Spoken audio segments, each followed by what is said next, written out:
بیٹا کیا ہوا؟ کتابیں کیوں بند کر دی؟ امی مجھے سمجھ ہی نہیں آ رہا، بہت مشکل لگتا ہے۔ بیٹا علم ایک دم سے نہیں آتا، اللہ نے قرآن میں فرمایا ہے اے رب میرے علم میں اضافہ فرما، یہ دعا پڑھو دل خود ٹھنڈا ہو جائے گا۔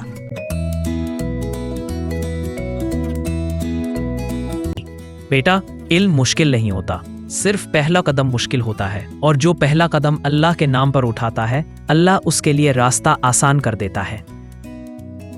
اب عبد الرحمن نے ہمت کر کے دوبارہ کتاب کھولی۔ شاباش بیٹا، بس تھوڑا تھوڑا روز پڑھا کرو، کل سے بہتر آج ہوگا اور آج سے بہتر کل۔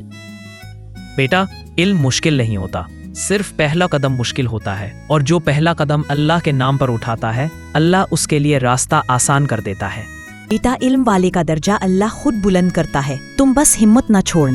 ٹھیک ہے ابو، آج سے میں سیکھنے کی پوری کوشش کروں گا، مجھے علم والا بننا ہے۔ اب عبد الرحمن نے ہمت کر کے دوبارہ کتاب کھولی۔ اس بار اس کے چہرے پر گھبراہٹ نہیں، ایک چھوٹی سی امید تھی، اور یہ تھی اس کے سفر علم کی اصل شروعات۔